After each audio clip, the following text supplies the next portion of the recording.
All right, in the second video for 8.2 on series, we'll start with this telescoping series. So this is a more specific type of series. It's more or less a form of series. The geometric series is a little bit more common. This is just kind of a trick scenario, but it gives us a flavor, an idea of what sorts of things can be done in direct methods like this or similar to the geometric series analysis that we did in the previous video. So you don't always know that you've been given a telescoping series. Maybe after some practice, you'll start to recognize when you do have one.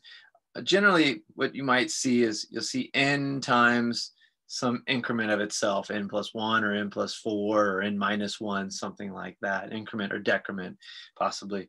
You might just see it changing, sort of a shift in index times itself. Okay, or two shifts in index, n plus 1 times n plus 2, things like that. There can even be other functions involved, natural log or possibly even an exponential function, I think, if the problem maker is creative. What you should do for a rational function like this when you see it is consider splitting it up. Use partial fractions. These are two linear factors in the denominator. Use partial fraction decomposition with this form right here. A over n plus b over n plus 1 for the two linear factors, and determine what a and b are. There's also a quick trick. I look at 1 and realize that if I add n and subtract n, well, then I'll have 1 plus n in my numerator, and I can split across this minus sign into these two terms, 1 plus n over n times n plus 1 minus n over n times n plus 1. And what's nice about this is this cancels with this, and the n cancels with the n. So then I've got a more simplified version of this, but partial fractions will get you here just as well. And we should get that a and b or a is 1 and b is -1 if we were to go the partial fractions route. And that's exactly what we see in front of us right now. So this is our decomposition of this term. Now, what does this really do for us? So we'll rewrite S, our sum, as our split version of it, and then consider what the partial sums of this look like. Well, the partial sum S1 is the first term, n equals 1. So we have 1 over 1 minus 1 over 2, right? Over 1 and over 2 here and here. So that is our 1 minus 1/2, and we get 1/2 out of this. Okay, now we'll start to notice here in the next step why this thing is called the telescoping series. If we do the second term, or the second partial sum, which means we write down two terms, the first term is 1 minus 1/2, as we had before. We'll leave it there without simplifying it. And then we'll look to see what the second term is. When n equals 2, we have 1 over 2 minus 1 over 2 plus 1, or 1 over 3. So 1 over 2 minus 1 over 3. Now, if we look between these two terms, their inner portions, the sides that are connected to each other, we're going to add to 0, -1/2 plus +1/2, and we'll just have 1 minus 1/3 left. So we get 2/3 as our partial sum. That's less important than what's going to happen inside all of these. For our third partial sum, we have, again, 1 minus 1/2, again, 1/2 minus 1/3, and the two 1/2s will cancel because they're negative and positive respectively. Then -1/3, the 1/3 in the third term, 1 over 3 minus 1 over 4, that positive 1/3 will cancel with the -1/3, and all four of these highlighted terms add to 0, and we're just left again with the outer terms, the outer ends of these. So we realize that that's going to happen for any partial sum S sub n. So what that will look like is the following. We'll be left with 1. Everything in the middle adds to 0. This will have a partner somewhere back here. This will have a partner somewhere a little further on, and so on. And until we get to the very last one, and it's 1 over n plus 1 that actually survives, whereas 1 over n would have canceled with this. 1 plus n minus 1 would have canceled here, so on down the line. But 1 over n plus 1 is the only, minus 1 over n plus 1 is the only term that survives this. We have 1 minus 1 over n plus 1. That's our general term for the partial sum sequence, which is exactly what we need, because then we're going to take the limit as capital N goes to infinity of this sequence, And if that converges, then our series converges, and that's the limit. In fact, this does converge. This term is driven to 0 as n goes to infinity. We have 1 minus 0, and our limit is 1. So that is our telescoping series. It's called the telescoping series because the middle portions, segments, collapse. They disappear, they add to 0, and we're only left with the ends, the first term and the last term. Now note that in some telescoping series, whatever our difference is, so n and n plus 1 are different by one term, one shift. If it was n and n plus 2, we would have 2 front terms and 2 end terms. If it was n and n plus 3, we would have 3 front terms that survive and 3 end terms that survive. Since this was just different by 1, in other words, it was n and n plus 1, then we're only different. We have 1 front term and 1 back term. That's the way to think about it. So keep an eye on that, but otherwise, telescoping series are essentially done in this fashion each time. Okay, it might help to write out terms like this, like I did in this case, to see which of these end terms, the ones down here, actually survive and which ones add up to 0. So that's a worthwhile thing to do to help you out.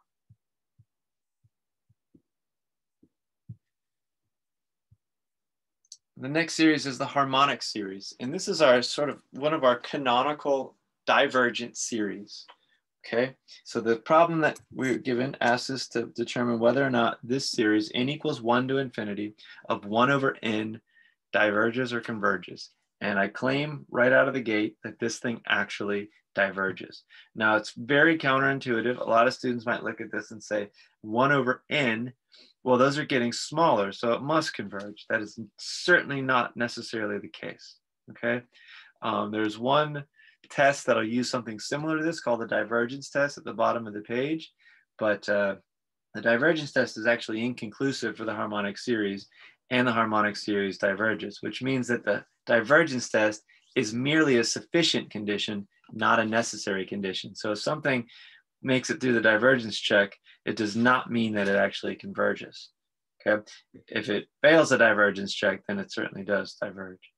Anyway, this series is 1 over 1, so it's 1, plus 1 over 2, plus 1 over 3, plus 1 over 4. One of the most simple sequences we can actually think of. So S1 is 1, S2 is 1 plus 1/2, and we continue onward. S4 is 1 plus 1/2 plus 1/3 plus 1/4. We started to skip some steps. We skipped S3, and then from S4 we skipped to S8. There's a reason for doing that. For now, let's just look. We see that our first partial sum is 1. Our second partial sum is 3 over 2. We don't need any tricks here. We just record these as is. Now this, of course, is a little bit advanced. It's not something the student would need to be able to do on a test or any kind of assessment, but it is good to see this proof that the harmonic series diverges to really hopefully cement in the fact that this series does not converge despite the fact that its terms grow smaller. Now, 1 plus 1/2, and then we pair these terms, 1/3 and 1/4. Well, let's keep in mind that 1/4 is smaller than 1/3. So 1/3 is greater than or equal to 1/4. That's exactly the only thing that's changing across that greater than or equal to sign. And that's exactly what we need to write down to help prove that this thing does not converge. Okay, so on the right-hand side of this, 1/4 plus 1/4 adds up to 1/2. So we have 1 plus 1/2 plus 1/2, and that's exactly what we see here. When we add all those up, we have 4 over 2. I'm just going to leave that as 4 over 2. I know it is 2, but just to help see the pattern, we're kind of on a roll here. We've got 1, which is 2 over 2. We've got 3 over 2 next. Then we've got 4 over 2. So the next one should be 5 over 2. And this is, of course, when we're looking at S sub 8, the 8th partial sum. And that's just the way this happens to work out. Again, the students don't have to know how to do this. Just see that this is, when we do this careful analysis, what the results are. So S sub 8, we have 1 plus 1/2, as we did before, 1/3 plus 1/4. which notice again, we bound this term with 1/2. That was the fact here anyway, through this greater than or equal to sign. Okay, and we'll do the same on the line below. And the only difference is we'll have plus 1/5, plus 1/6, plus 1/7, plus 1/8 here. And we know that 1/8 is actually less than 1/5. It's less than 1/6. It's less than or equal to 1/7. And it's equal to 1/8. So across this greater than or equal to sign, this holds up. Now, guess what? When we add up 4 1/8s, we get 4/8. That's 1/2. So we have another 1/2 right here. So now we have 1 plus 1/2 plus 1/2 plus 1/2. And that gives us the 5 halves we were starting to expect. So this should be convincing enough that our sequence of partial sums follows a general rule. 2 to the nth, our 2 to the nth partial sum is equal to n plus 2 over 2. Notice that we've conjectured here that s sub 16, the 2 to the 4th partial sum, is 6 over 2. Capital N equals 4, plus 2 is 6 over 2, and there we get 6 over 2. Okay, so this could be proven inductively. We'll accept it as a fairly clear pattern, but in fact, this is not equal to. This is s sub 2 to the n is actually greater than, so that it would serve us well to correct that, to be very clear about this. Our partial sum, our 2 to the nth partial sum is greater than or equal to this term. So this is more or less a comparison we can do for the limit of these sequences. So if this sequence, this lesser sequence on the right-hand side diverges, then this sequence itself must diverge. Okay, and that is a subsequence of our sequence of partial sums, but that's sufficient for our sequence of partial sums overall to diverge. And if our sequence of partial sums diverges, then the sum, our series itself, must diverge.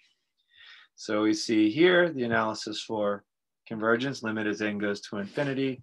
N takes off to infinity. Nothing really stops it. And this term runs to infinity as n approaches infinity.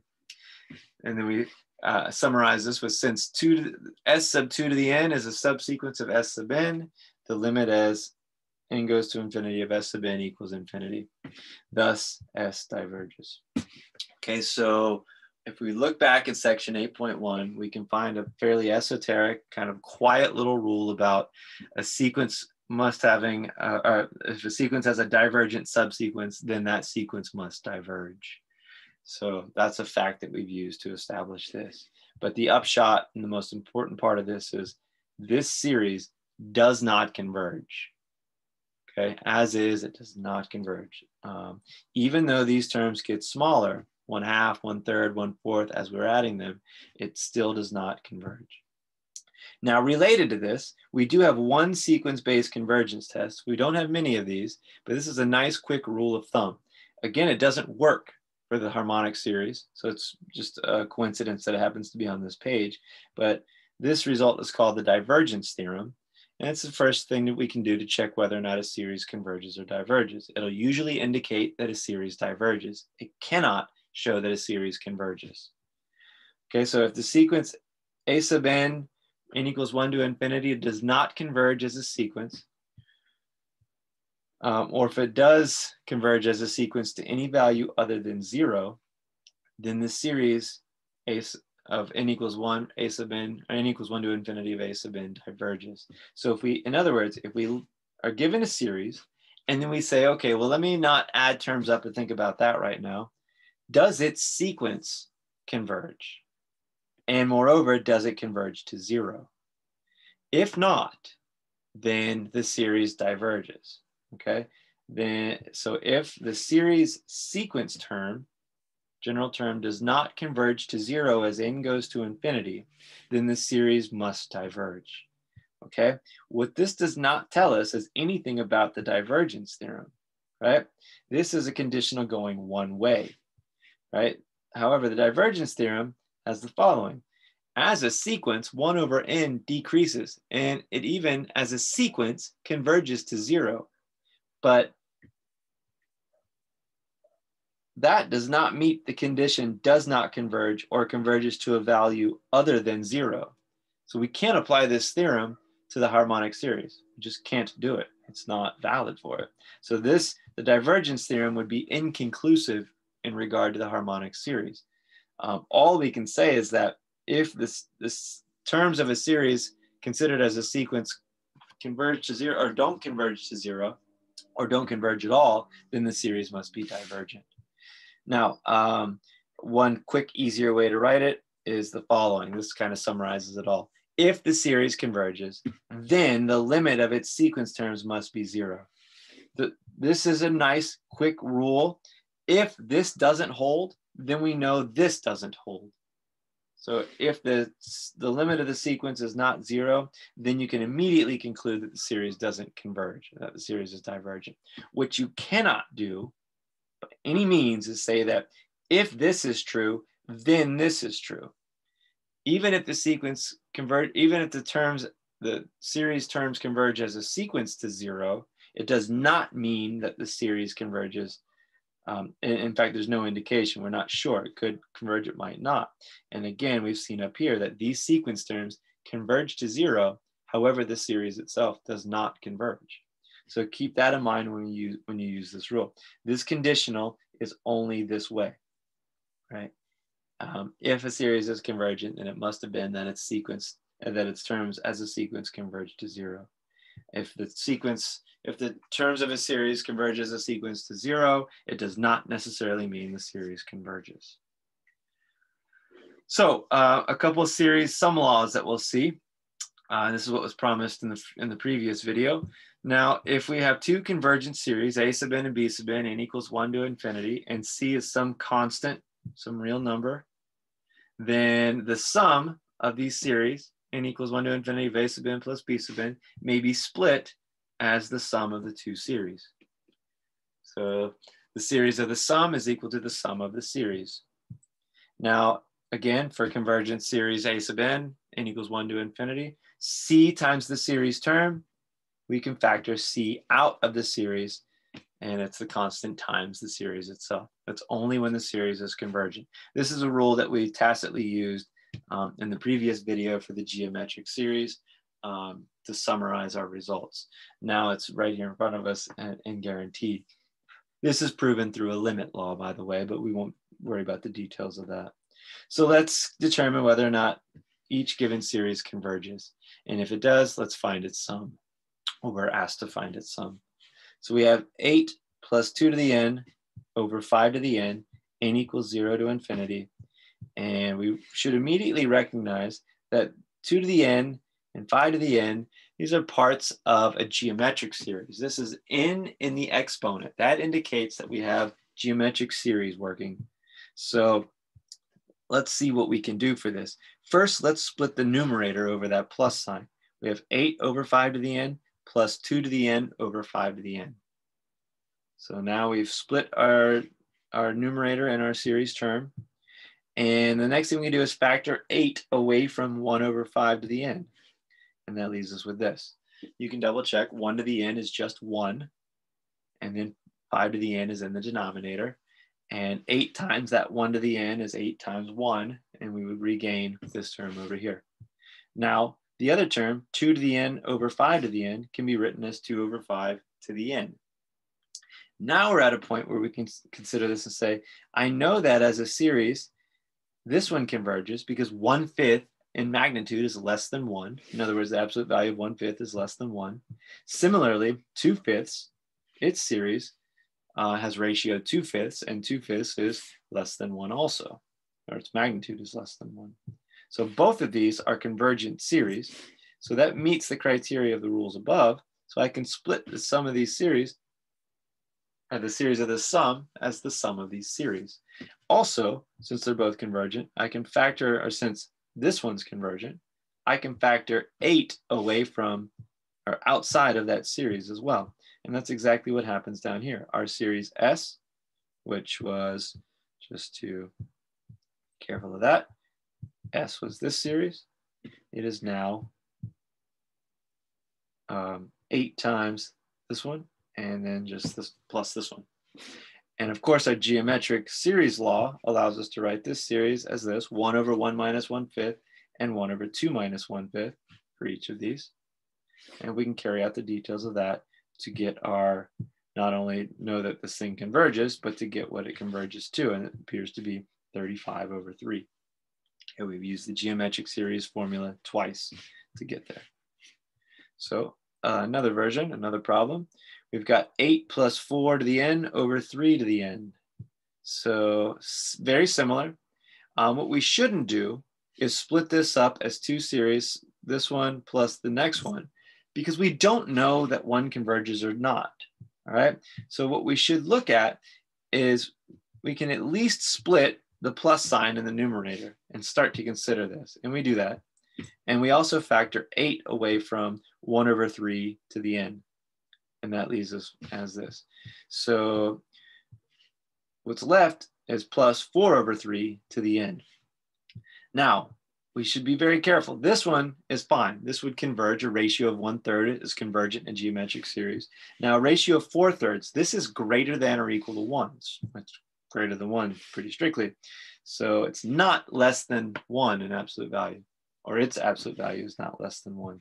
That's should clarify this. Its absolute value is not less than 1. Okay, that being the case, it's a divergent geometric series. So something we could write is the following. We know that this series, this is a positive term added to this series term. So this term by itself is less than or equal to these two terms added together. So this is a nice way to do this without violating any series laws, right? These series don't converge, so we can't split them up as two different series, so it's not correct to do so. So what we use here is more or less a comparison. This single term is less than or equal to these terms added together because this term is always positive. So of course, our series overall is then greater than or equal to this series. Now we know that this series, the latter series, diverges because 4/3 is not less than 1 in magnitude. So this is equal to infinity, and this is a divergent series, or we can call it a divergent geometric series. Oh, sorry, we're recalling this one a divergent geometric series, and then overall, we conclude that our series that was given to us diverges. So that's the proper way to handle that. Many students will break up this as two different series, find that one of these diverges written on its own somewhere with the other one added to it. It leads you to the same place. It's a correct answer. It's just not exactly the right way to go about the analysis. It will probably reliably always get you to where you need to be, though. So keep in mind that if you do use that, you're being a little bit abusive in the notation, and you should take caution in the future with those types of situations. So that's it for series. The next video will be about more convergence tests for series and really putting together some tools to determine generally when a series converges or diverges.